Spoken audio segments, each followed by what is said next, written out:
Akaziensendo-Podcast.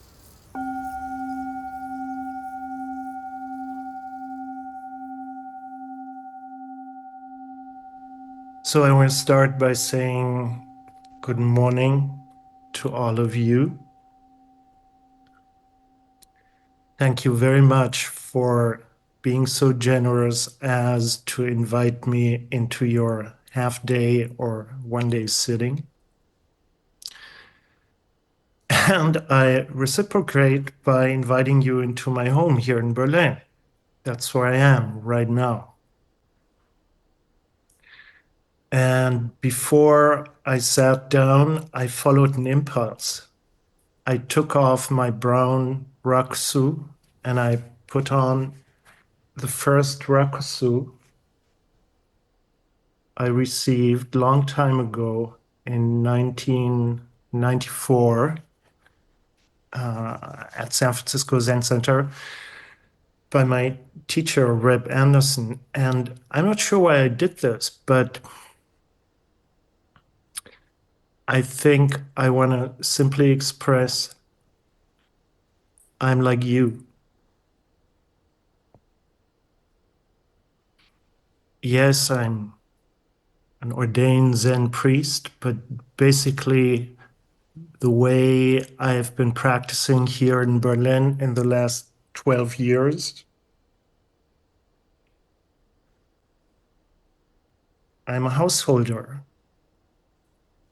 I'm a lay practitioner at heart. I'm a person like you. I think that's why I did it.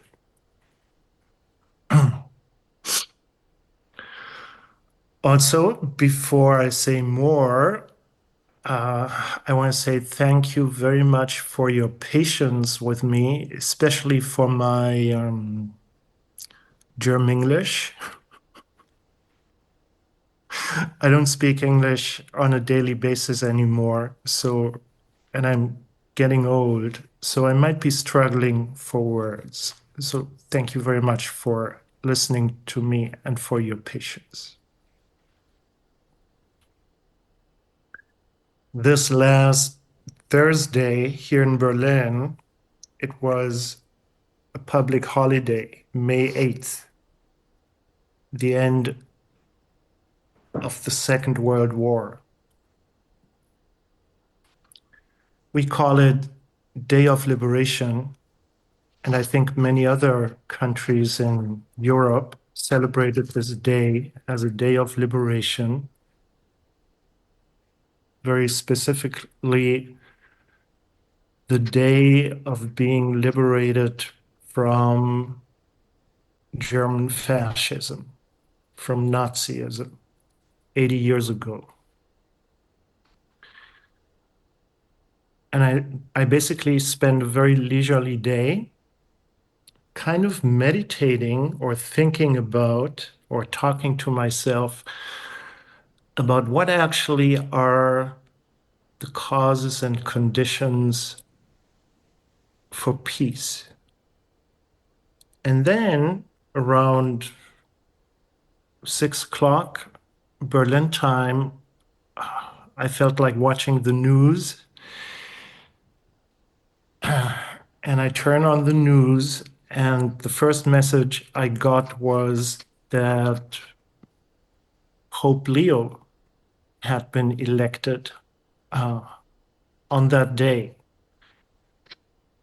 And I listened to his first words. So I'm aware it might be a little strange, I don't know, that I start a lecture on Zen practice with the words of the current Pope.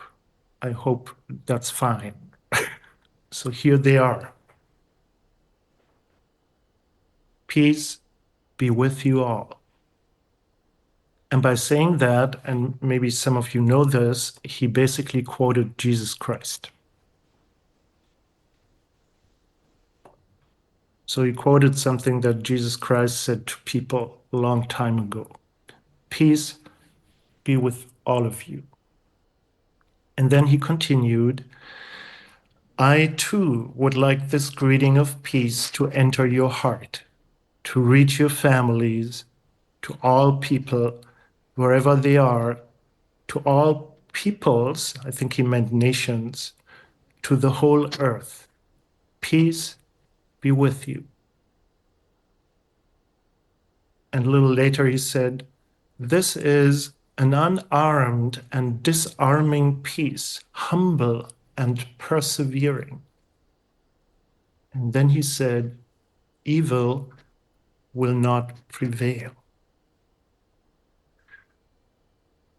I can only talk about what inspires me and what's alive for me, but these words really touched me. This is an unarmed and disarming peace, humble and persevering. Evil will not prevail. When I look around and when I talk to people, I imagine somebody saying, or it could be me, what are you talking about? Evil will not prevail. Doesn't it look like evil not only does prevail, but seems to be getting stronger every day? Of course, I'm aware evil is a very strong word. Just thinking, my teacher, the one who gave me this Raksu, Reb Anderson, he used to say evil is living spelled backward. So we might fill in whatever we think of right now. I'm thinking of the growing numbers of wars on this globe, the terrible suffering in these conflicts, the growing numbers of totalitarian governments who try to undermine the basic upholding, or at least the attempts to uphold basic human rights and dignity for all people. The suffering we're already in when we think of climate change and what we might imagine. All this maybe can be summarized by this strong word, evil. Activities that try to stop, or I'm looking for English words, that basically hinder the free flowing of living life. So, what inspired me as a Zen practitioner by these words of the new Pope? Well, if I ask myself, or if I were asked to name a fruit of practice, so to speak, then I would like to share with you that I have deep faith in what's called Buddha nature in our practice. Deep faith in a nature in all of us that is marked by basic goodness.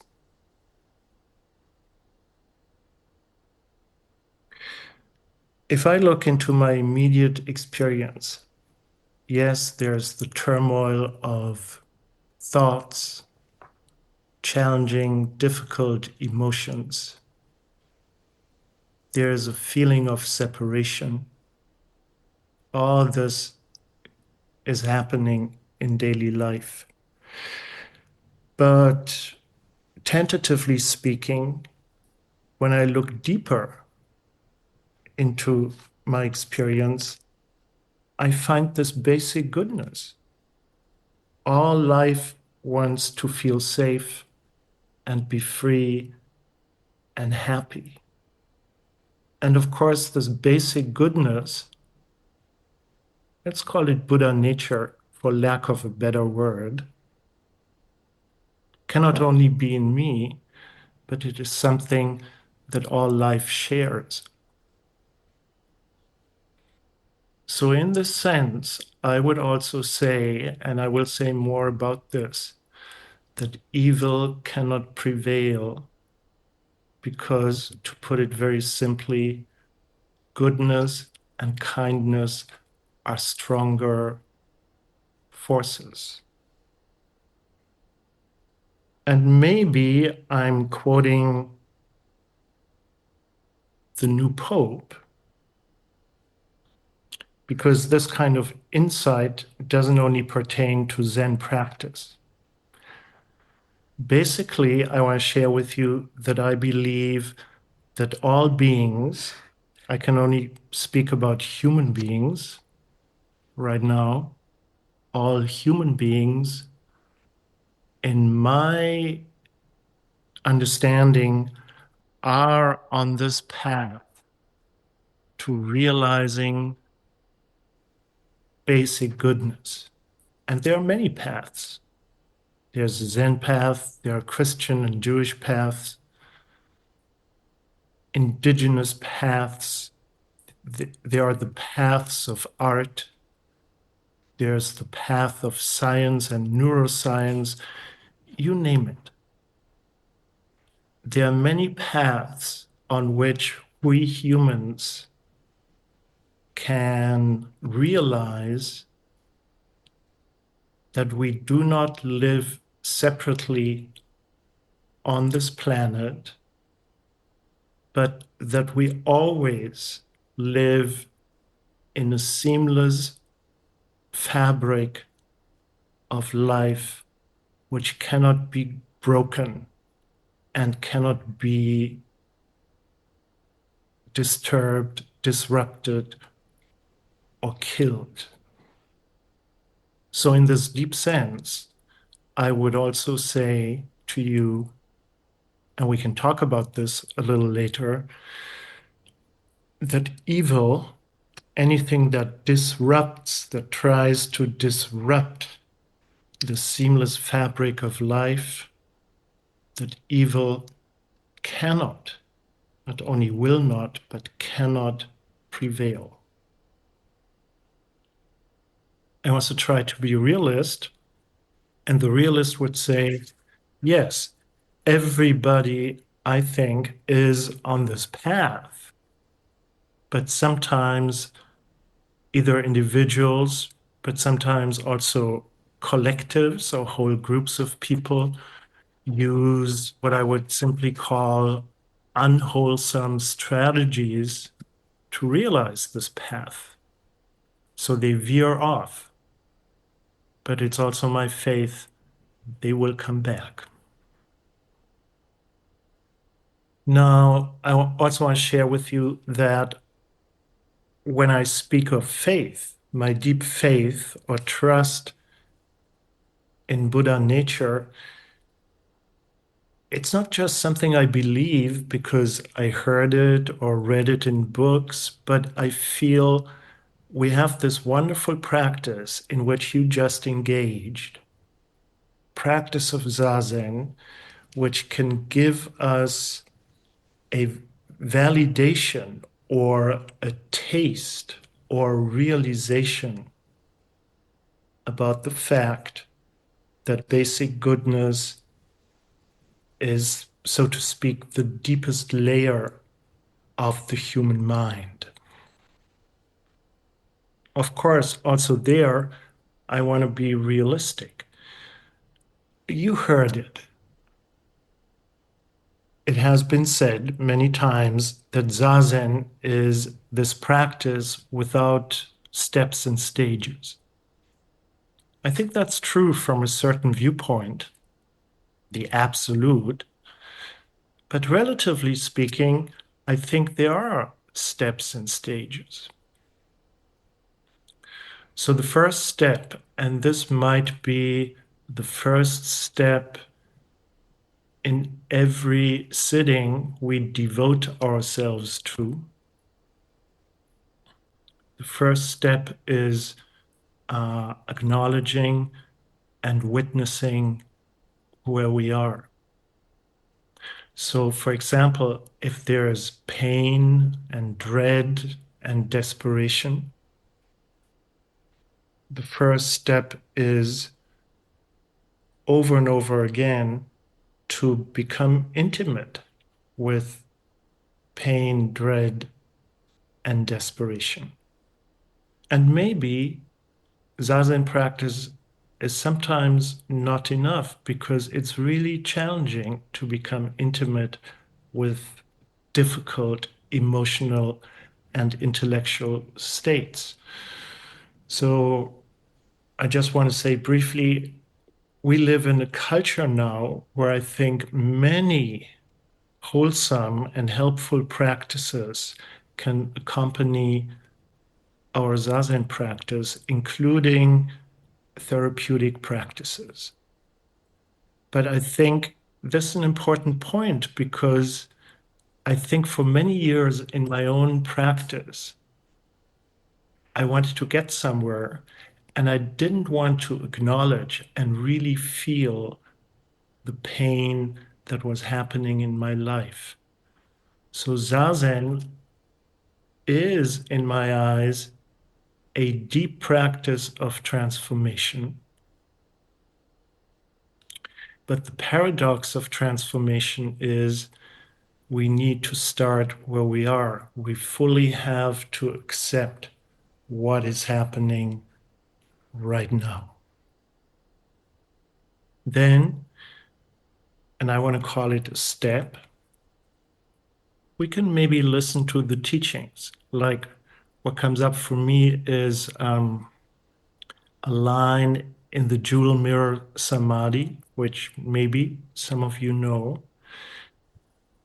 It's strong image. Somewhere in the text it says, it is like a mass of fire, both touching and turning away is wrong.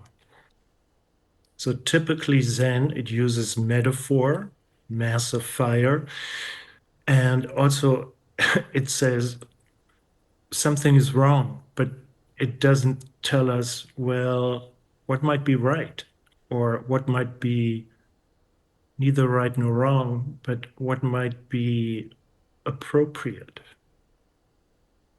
I simply want to suggest to you that the mass of fire is our immediate experience right now. The mass of fire are the thoughts and emotions, the judgments, the stories about ourselves and others we hold on to and tell ourselves in secret, but sometimes also in conversation with others. And all this is not necessarily a mass of fire, but grasping it or trying to push it away, to reject it, makes it into a mass of fire. When we grasp the fire, so to speak, to play with this metaphor, when we come too close, it burns us. When we turn away, when we try to maybe not acknowledge what's happening within us or what's happening in the world, when we turn away, life gets cold.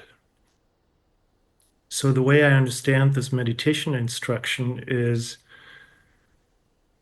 we try to find balance or a middle way situation where we learn to neither grasp nor reject.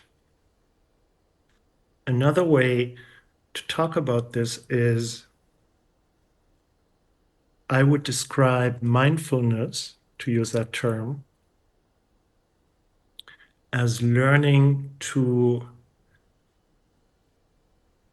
have a kind gaze, that sounds very German, by trying to allow our experience to be our experience,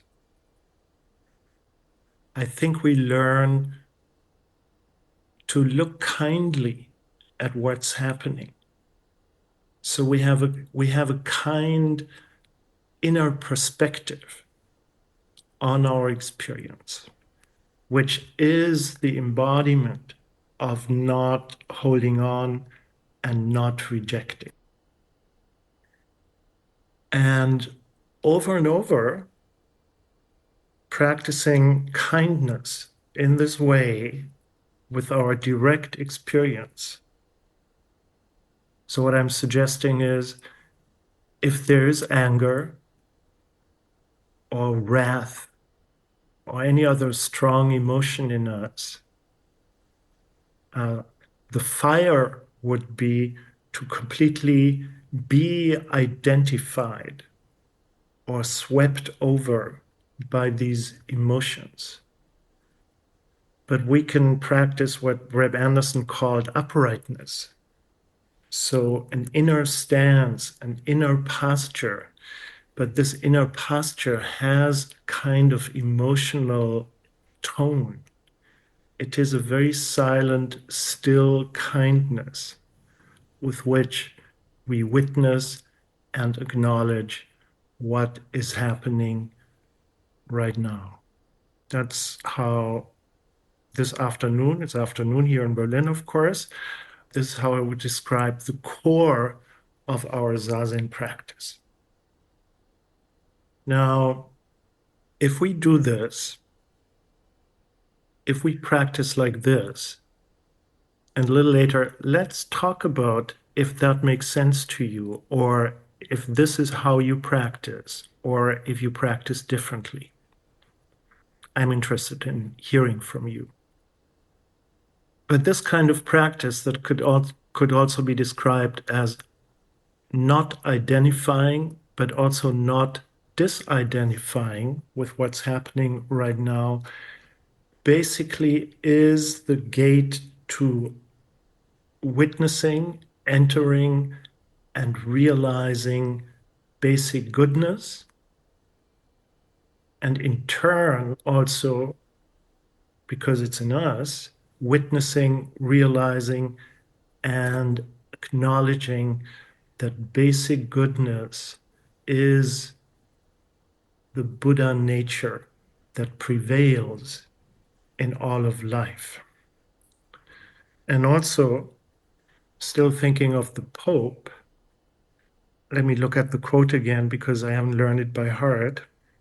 I think practicing like this is an entry point to realizing what he called an unarmed and disarming peace, humble and persevering. Practicing like this is disarming because slowly it needs time.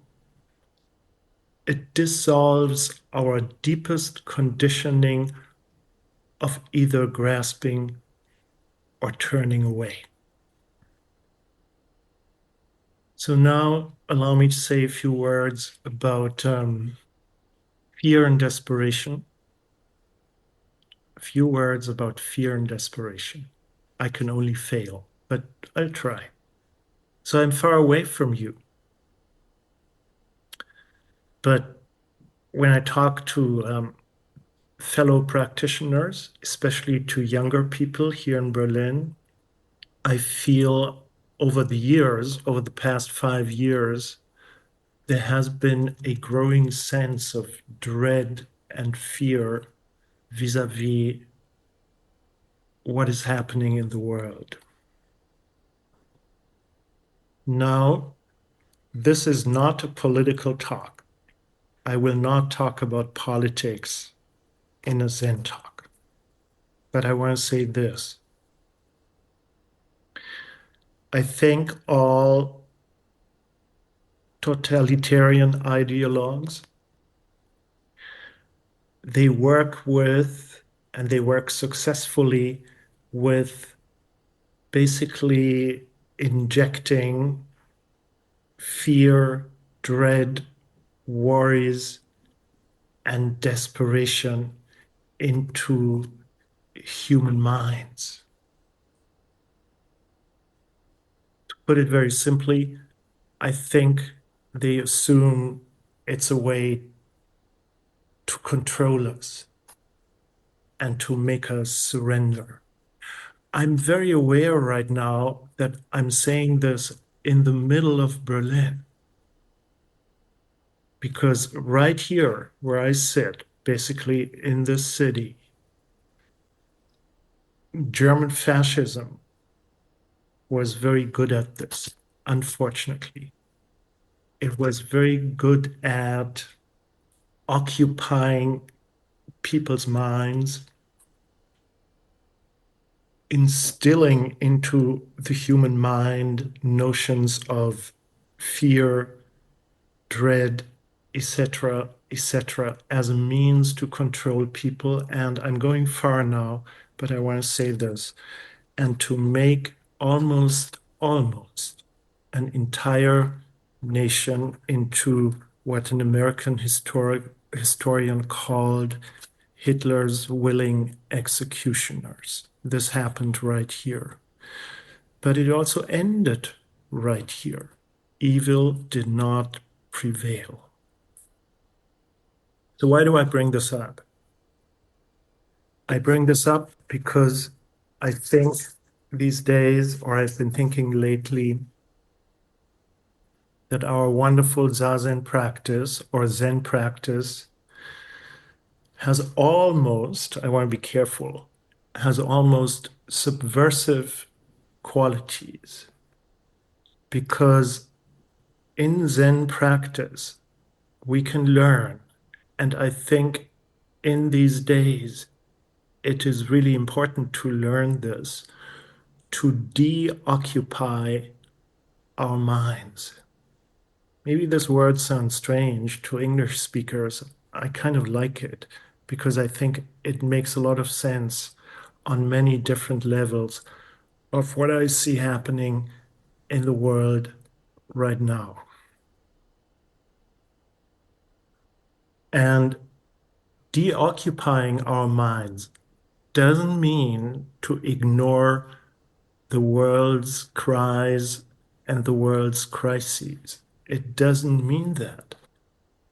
But as I tried before, it means to find an inner posture or an inner stance where we are not so much hindered by fear anymore, but where we can act appropriately to the cries of the world, or maybe to one cry. That's already enough. I want to remind all of us of the Heart Sutra. Lately, I've been thinking the most important line for me in the Heart Sutra is where it says toward the end, with nothing to attain, a bodhisattva relies on prajna paramita. The mind is unhindered, and without hindrance, there is no fear. With nothing to attain, this can be understood in different ways, of course. But I'm suggesting to you right now, in the context of what I'm trying to express, with nothing to attain maybe simply means to fully accept our experience as it is. Because when we fully accept our experience as it is, we don't think we have to change something or meddle with it or grasp it or push it away, because all this, from a certain perspective, would be attainments. A bodhisattva, I'm suggesting to you, I just want to say, a bodhisattva is who you are.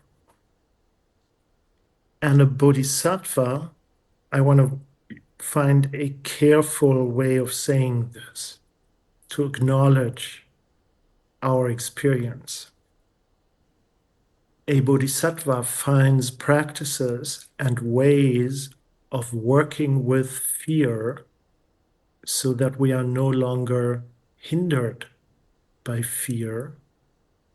And despite the fact that there might still be a feeling of fear, we express ourselves fully. Yes, the Heart Sutra says there's no fear. But maybe this means to become intimate with fear. And by becoming intimate with fear, by allowing it to be there, we are not hindered anymore and we express ourselves fully. Now, I also think, or I want to mention what I think are two, what are they, key aspects that I appreciate about Zazen practice that I find personally very helpful in dealing with the complexities of daily life as I'm experiencing it. One is to realize, to really realize the momentariness of life. And the other is that even within very complex situations, we can realize no fear. Let me say a little bit about this. I think you're all very aware or very familiar with the mind jumping around all the time, or to be more specific, with awareness jumping around all the time, monkey mind. Now, neuroscience, for example, the little I learned from neuroscience, or the little I studied neuroscience, I should say, I think it's very interesting that the human mind, our mind, it excessively thinks about situations to actually have a feeling that it is dealing with the situation, whereas we actually are in a situation which we can't deal with right now. So we are thinking of the future quite often, maybe positively, but making wonderful plans for a vacation, but maybe also worrying about how the future might be for us, for our kids, for future generations. However, I think this is a very simple point, but it cannot be stressed enough. Zazen can teach us that really all we have is the present moment. It's almost a cliche, right? The past is completely gone. The future hasn't come yet, and it will certainly be different from how I imagine it to be. So all I have is the current moment. And I feel the practice of trying to rest in the present moment is also the practice of deoccupying our mind and resting in peace and inner freedom. Our human mind is also wired to constantly look for dangerous situations. Neuroscience has fascinating stories to tell about this. Now, what I'm saying next, I wouldn't say to a person who is in imminent danger or in a situation of suffering. Let's say if a person said to me, I'm hungry, hopefully right now I would say, okay, let me cook you dinner to simply make my point clear. But the way I see you sitting in the Zendo or in your homes right now, I just want to ask you for a moment to reflect on this. Right now, we are not in danger. I'm only saying right now. It might be different in 3 seconds or in 3 days or in 3 years, but I'm not going there because in 3 seconds, in 3 days, in 3 months doesn't really exist. But what in a way really exists is this right now. So realizing or practicing momentariness in Zazen, but also maybe in talking and listening right now, and or doing simple, beautiful Zen chores like doing the dishes or cooking.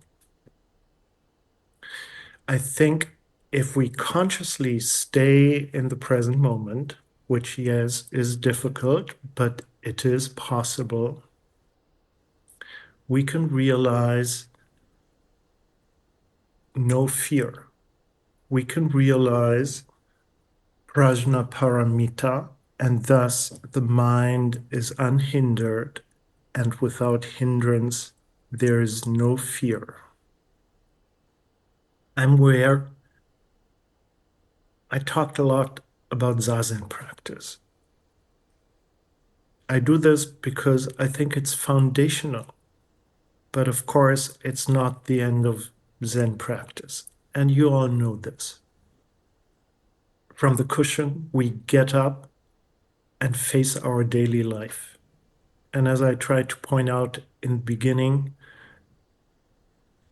basically, I think my life here in Berlin is not different from your life where you are right now.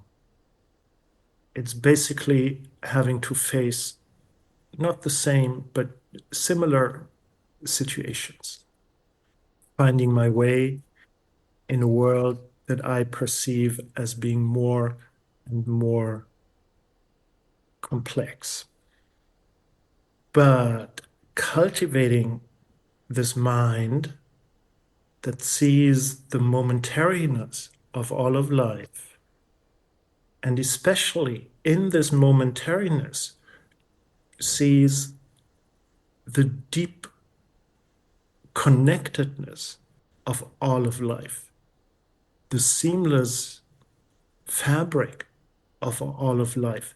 This is a good practice to get up and then to face the world, to face the other, to face human and non-human beings. And I think, as it's sometimes put in Zen practice, to respond appropriately. Now, I like this phrase, to respond appropriately, because then we could ask, so what's appropriate? And I would say we can't know.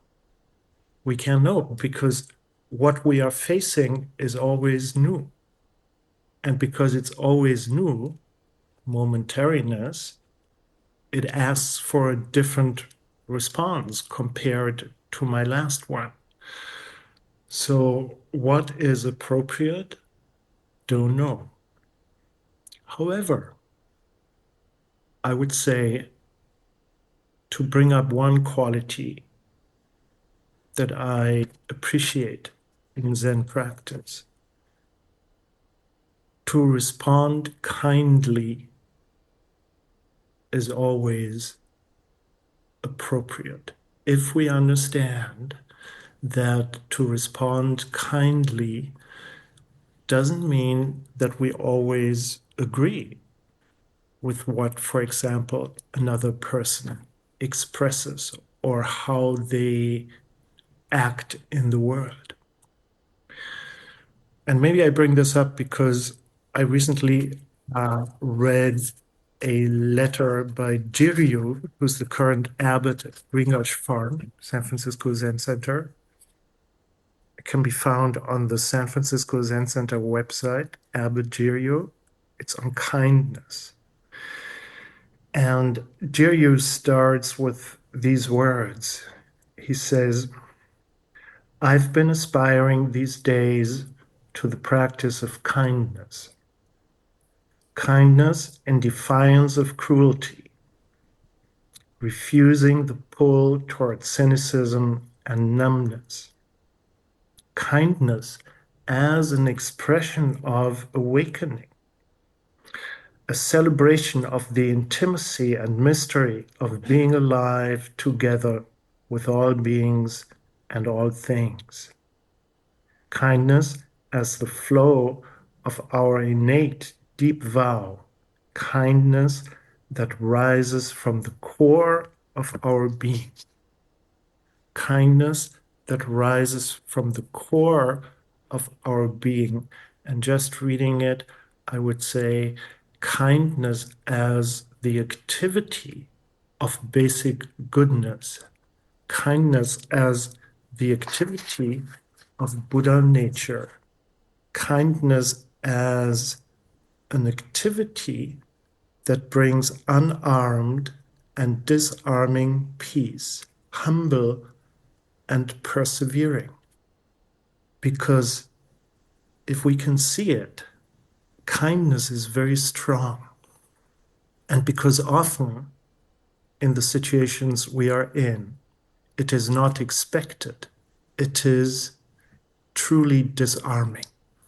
I really believe this. So I don't know what Jiryu was thinking of, but when I read this, I was thinking of a line by Dogen Zenji who said, he said, one kind word has the power to change the destiny of the nation. Can we believe this? I don't know, but I hear him. One kind word has power to change the destiny of a nation. I think there's an idea that Dogen in the 13th century, he left the political turmoil of the capital and settled far away from politics and society in the mountains in a temple called Eternal Peace and just engaged in Zazen practice. Maybe that's true. I have a different story to offer. I think Dogen left the capital because he felt it wasn't very supportive to carry politics into the Zendo. But I think Dogen was also very supportive of carrying the Zendo into politics. For example, we know that he actually went on a trip to meet the shogun of his time, the, the totalitarian ideologue, as I called some people without mentioning names before, the totalitarian ideologue of this day. And Dogen talked to him and tried to convince him that basically he should disarm himself and restore Japan to a more peaceful order. Usually, what happened in cases like this was the death penalty. And some people say Dogen was spared because of his status as a Buddhist priest or a well known Buddhist priest. Now, I don't know. I confess to you, I'm making this up right now. I think he was spared because Dogen expressed his maybe valid criticism of the shogun in kind words. And again, this kindness, I think, embodies, I look at the Pope again, an unarmed and disarming peace, humble and persevering. I think This is why Dogen was spared. And it is in response to this sustained practice of kindness that evil, I believe, will not prevail. And I want to say, may it be so. Thank you very much for listening. Das war eine Folge des Akazien-Sendu-Podcast. Wenn du deine Praxis vertiefen möchtest, bietet Akazien-Sendu eine Vielzahl von Meditations- und Kursangeboten, die dich auf deinem Zen-Weg begleiten können. Informationen dazu findest du auf unserer Homepage. Wenn du unsere Arbeit und unsere Podcasts unterstützen möchtest, freuen wir uns über deine Spende. Den Link zur Spendenseite findest du in den Shownotes oder auf akaziensendu.de.